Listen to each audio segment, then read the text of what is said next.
Hey guys, welcome back. Today I am going to be working on Project Life week 37. I've done a tiny bit of kind of prep work before I turn the camera on today, which is that I grabbed a few, I think I used 2 or 3 of my kind of more well-used mega kits. That's my citrus twist mega kits. If you haven't seen me put these together, I'm going to leave the video up here for you to have a look at. But a couple of those kits were just sort of starting to dwindle down to bits and pieces. So I kind of went through the process again and combined them into one kit. Again, kind of sorting out the stuff that I wasn't going to use after all of this time. And I've got one kit now that I really love, so that's what I'm using today. Now I'm starting off as usual with my photos. They're a little bit of a different configuration. This was a super busy week. I ended up doing a sort of accidental complete rearrange and organization of my craft room in here, and so that took up a considerable amount of the week. There weren't a whole lot of photos this week, so the whole right hand side of my page protector is going to be kind of about that process, and so I only had a few other photos just to fill in on the left hand side there. So I picked out that really pretty floral paper for the top sort of title card, and then I found this other little scrap of it and I love it so much. I'm going to use it in a few places this week. It almost becomes like the combining element on the page. The rest I picked a kind of neutral journaling card for the bottom right hand corner because I'm going to do, I guess for me, a considerable amount of journaling this week. I've got a little filler card that I've hoarded for far too long, too good for words. One of my favorites. I remember not wanting to use that at the time, so I'm going to use it today, and just a couple of other journal cards to just pull together some of those kind of yellowy, pink, teal tones. So it really is a color scheme that I'm familiar with, I love working with, and spoiler alert, I love the results that I end up with here. So for my first 4x6 card, super simple. There was a chipboard sheet that's still pretty full, to be fair. I don't use chipboard a lot, but I'm going to use one of the little sort of arrowy banner pieces just on the top right hand corner of the photo. I was considering using a stamp from the Get Messy stamp set. I'm going to use that a lot in here this week, but I didn't want to make it too busy. I kind of wanted to just keep the photo of what it is. So I'm going to use just the chipboard, but I am going to use that stamp set down here on this 3x4 card. So I use that and then stamp as one of my favorites on that stamp set. I use it a lot. In this case, it's kind of going to tie the 3 photos that I've got in with the journaling at the bottom. So it's kind of like a continuation down the page. I just stamped that in black. There are a few sort of darker spots in my photos, so I don't mind stamping in black today. Now, one of the things that did take me a little bit of time was I sort of combined some of these ephemera packs from my mega kits into this other one here. So it takes me a little bit of time to go through it.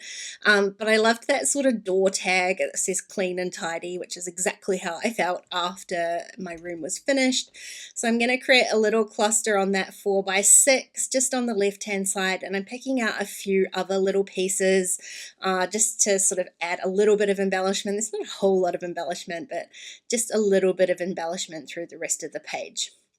One of the things that I did do was split up that ephemera into kind of themes. So I've got a little bag for labels, I've got a little bag for florals because there were quite a lot of floral pieces, and then all the other general ones in a separate bag. So it means when I want to add some florals like I do down here, I can just pick them out of that bag and I don't have to go through that entire pack of ephemera to find some florals to fit in. Now, the reason I was adding a couple of little florals to that cluster down there is simply because I've got a lot of florals going on in that paper elsewhere, and I didn't end up having any down on the bottom right hand, so I've just added a couple there. I just ran that card, which I think is actually, I think it's a piece of paper. It's not actually as thick as a card. So I ran it straight through my typewriter, just typed out all my journaling.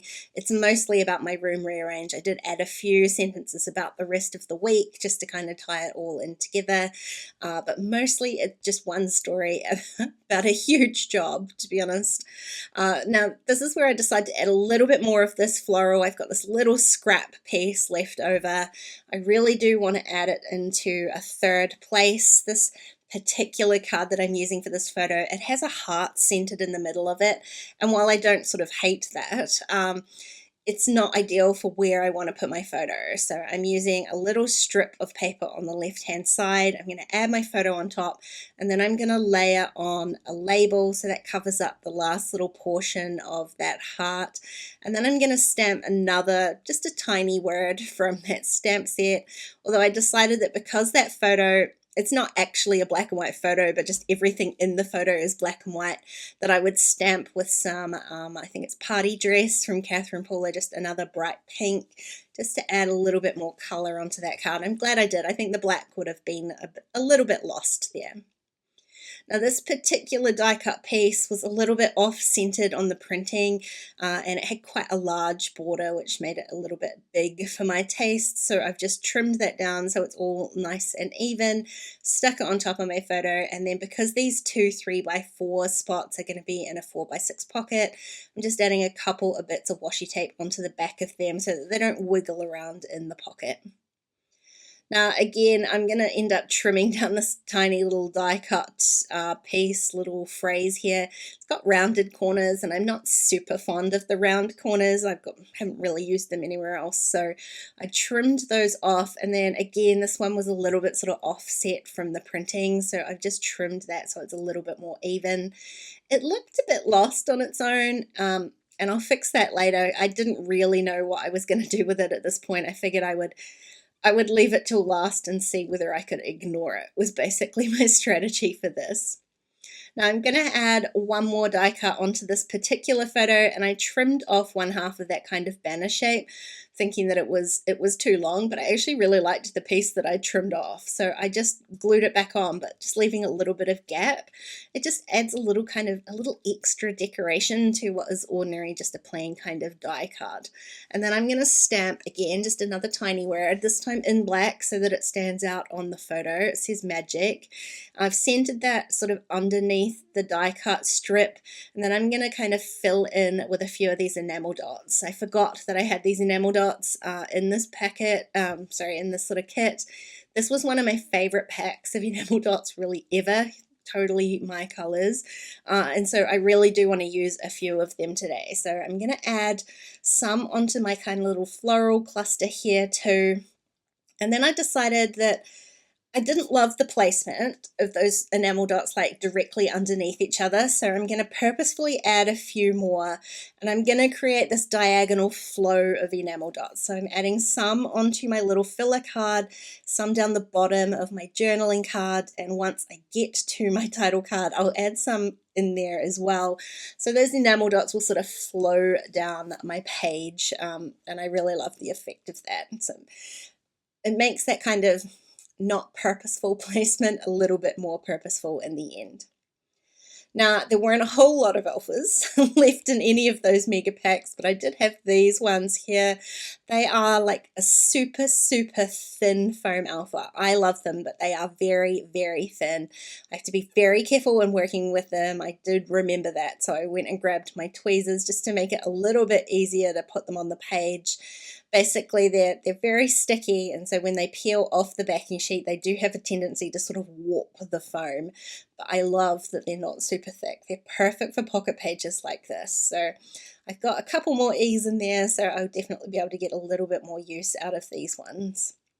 Now I added that fairly large label. I did need something on there to sort of stand out off that really busy background, so the label's a little bit larger than what I would normally use, but it gave me a shelf to pop the words on top. I put it in the top left-hand corner because there was already sort of some printed embellishments and sort of washi tape looking pieces up there. And you can see me adding those extra little enamel dots to finish off my kind of flow of enamel dots. All I've got to do now is add in my date stamp, and that's my title card done. This is when I sort of sit back and think, what else can I add to that card, that 3x4 card? It still super annoyed me, and I remember that there were these pink tiny word stickers in here, so I'm going to add one of those. It adds an extra little pop of pink there. It just fills in a bit more of that empty space and felt far more finished to me. Hey, thanks for watching today, guys. I hope you enjoyed the video. If you did, please go ahead and give it a thumbs up, and don't forget to subscribe to my channel if you haven't already. If you want to keep watching, I'm going to leave a couple of videos on screen for you. Otherwise, I'll see you again next time. Bye.